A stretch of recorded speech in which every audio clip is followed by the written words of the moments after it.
The flood of '93 was something that, unless you were here to experience it, you wouldn't believe it. We started at Bellow, fighting it out there, moving horses, moving cows, moving equipment. Everybody kept saying it can't come any higher, and it just kept coming higher and higher. Consistent storms over the Midwest, not just for a week or two, which would be typical, but for month after month after month. And this was the result. 9 states experiencing the worst flooding in history, 30 inches of rain in a 6-month period.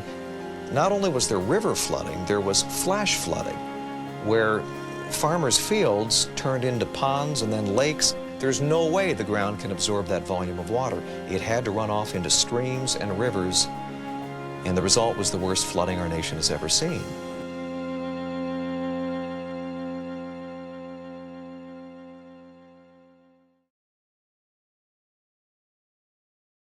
People in Missouri are bracing for another round of damaging rain today. This comes after heavy rain unleashed floods. Severe weather across the country has claimed the lives of at least 17 people. Missouri was one of the hardest hit.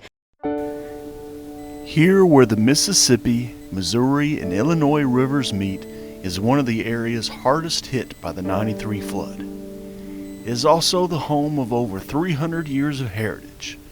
Families that settled in this area centuries and generations ago utilized the rivers to nourish their crops and relished in the wild game that depended on the shallow waters for food and safety.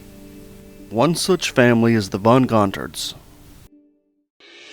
The migration patterns of the ducks through the Mississippi Flyway is just a phenomenal thing to see. They come up in the spring and they leave the rest lakes flooded. And you can see 1 million ducks paddling around on their way back up north. And it's a bucket list type of sight. I've been fortunate enough to hunt all over the country. This is one of the most convenient places I've ever lived to hunt. Less than an hour away, and we're in a duck blind. I can't imagine being anyplace else that's like that, and I can't imagine losing that. Flooding again in 2018 is a stark reminder how short-sighted development, misguided manipulation of the levee systems, and habitat loss upriver have led to more frequent flooding, threatening this critical wildlife area and hundreds of years of waterfowling traditions. Everybody could see that they're building more on top, there's more water coming down, they're building more levees to constrict where the water can go, and we were seeing more and more higher water where you couldn't get crops in for the ducks. Even the natural food was getting drowned out because of the excessive flooding, because of the excessive development, and what I think are really misguided reasons for doing what they're doing with these levees. The river's going to go where the river's going to go.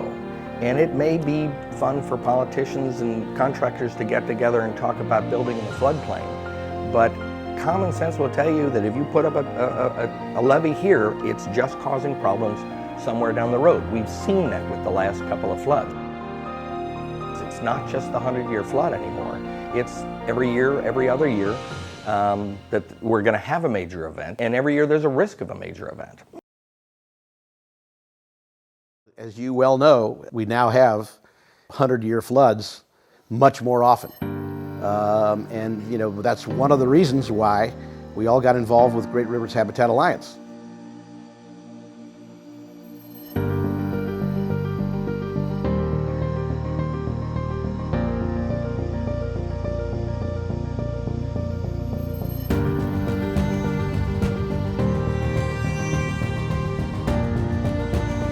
How can you hunt waterfowl in this local floodplain and not get involved with the preservation of the confluence in the environment? I'm very proud to have been involved with the project that brings together all of these various organizations, Ducks Unlimited, National Fish and Wildlife, Missouri Department of Conservation, so that we can all have a common purpose towards the goal of conservation and protecting the confluence. We think that it's critical to keep as much of that habitat, to have whatever duck hunting we have, and have a place for the ducks. And if we don't continue to protect the confluence, we will not see duck hunting here.